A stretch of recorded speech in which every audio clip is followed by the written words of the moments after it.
Hello everyone, today we are here to seduce Michael Fassbender. So Michael Fassbender is an actor. You may recognize him from any number of movies. He played Cal Lynch in Assassin's Creed. He played Steve Jobs in one of the Steve Jobs movies that came out. And he played Magneto in X-Men Apocalypse as well as X-Men Dark Phoenix. You can look up any of the other number of movies he was in, but he is a pretty famous, pretty well accomplished actor.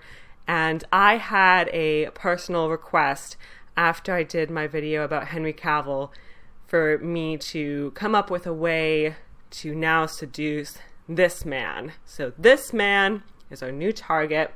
We're going to figure out how to seduce him. So if you don't already know me, I'm Penny. I am an astrologer. So we're going to be using his astrological chart calculated by the exact time of his birth. Now, I cannot confirm the accuracy of this birth time. I found it online, but I'm confident that the day is at least accurate. So when I look at his chart, I don't really like him as a person. I'm sorry, but one of my first thoughts, like when I was watching the Steve Jobs movie, I was so impressed because I'm like, wow, he's such a good actor. Like he really seems like an asshole. And then when I looked at his chart, I'm like, is he a good actor or is he really just an asshole?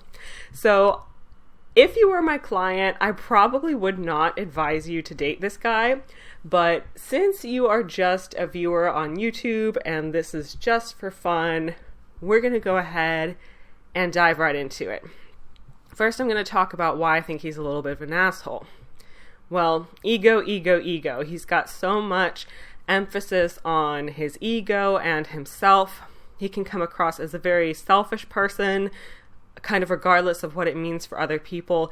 He tends to always bring the spotlight back onto himself, and he carries like a similar theme for this in love. You know, he doesn't really know how to make relationships work, but then what's bad about that is that he doesn't know how to make relationships work.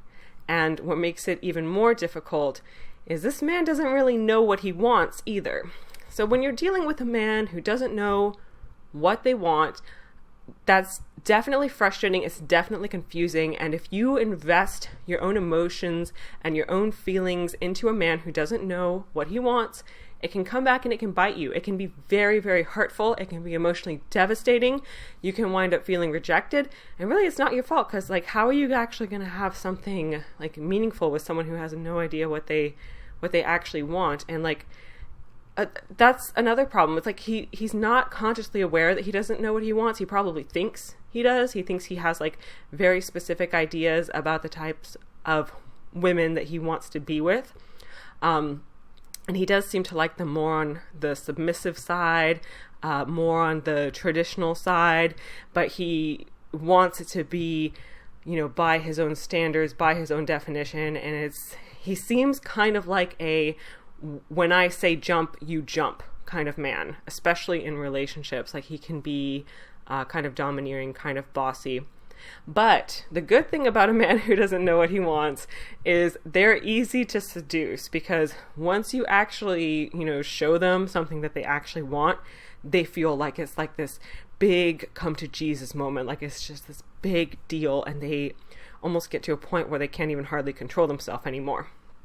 So one thing that he really truly wants, given that he has his Mars sign down here at 10 degrees Pisces, is that he wants like a really spiritual, like emotionally passionate experience. Like he might sell himself and he might talk about himself like he's just totally logical, totally realistic, and that his expectations are all very mundane. You know, he makes himself seem just intellectual, and emotionally bland, but that's not really what he wants. You know, his definition of passion is something that is very emotionally fueled. He wants someone who is willing to commit to him and is willing to live out their entire life with him and he has like some degree of insecurity that he's not going to be able to have this too. Another thing he wants is someone that he feels such a strong spiritual connection to that he just can't keep his hands off of her. So, like I said, he wants a more submissive woman. He wants a woman who will take his lead. And this Eros conjunct Zeus thing, it really concerns me as well. This is another reason why I personally would avoid him if I saw a man who had a chart like this.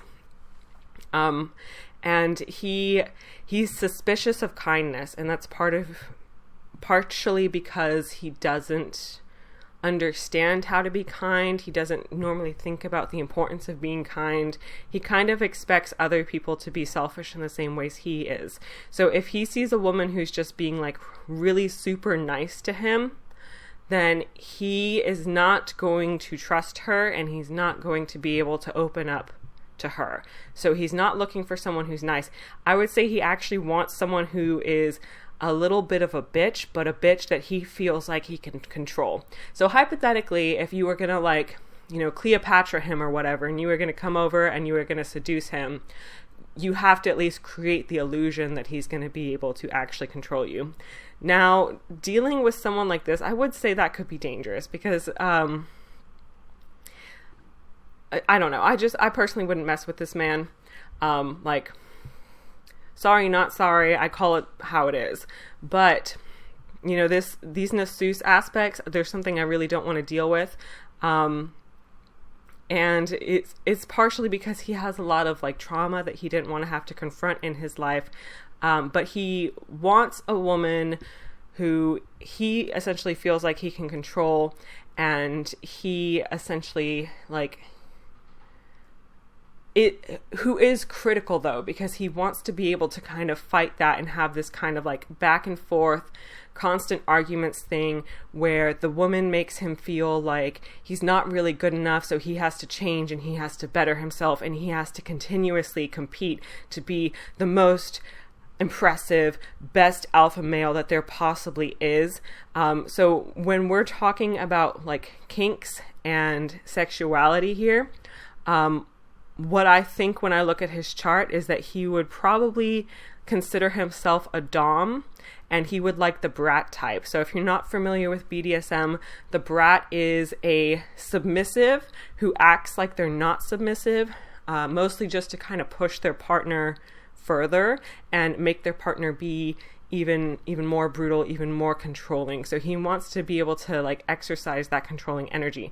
Now, given that he has Mars in Pisces, it's going to make things a little bit more complicated because Mars in Pisces is like pretty much never dominant. Like I've never known a dominant Mars in Pisces. So part of me wants to sit here and say, oh, but no, despite all this stuff in Aries, there's no way he could be a dom because of his Mars in Pisces stuff. But I think what's really going on here is that it is more of a secret desire. So another thing about this man is he is actually pretty good at being able to seduce others. He has really good intuitive awareness of what someone wants and what will give them physical pleasure. So he has a lot of interactions where he feels like he's putting in more work. He feels like he's the one providing all the pleasure. And, given that he is a little bit self-centered the way we see over here, that's not actually what he wants. He wants someone who really is able to please him and really is able to kind of identify what he wants, which honestly, he wants a lot of fighting in his relationship. He doesn't have a lot of peace in his soul. So like the fighting and the back and forth is just kind of part of who he is. Like he's not going to have a peaceful relationship. He's not going to have a tame relationship. And I'm not going to say there's no hope for him at all. Like if he put forth the effort and he wanted to change his life and change his relationships for the better, like there's always a way to do that. But when you're looking at a partner's chart, you can't make them do that. Like they would have to decide that for themselves, that that's actually what they want. So yeah, that is my reading on Michael Fassbender. So if you like this video, please make sure you hit the subscribe button so you can catch other episodes of Seducing the Stars, as well as my pick a card videos, and check the links in the description below if you are interested in contacting me anywhere else, because I have other social media and things like that. Thanks for joining me today. Bye.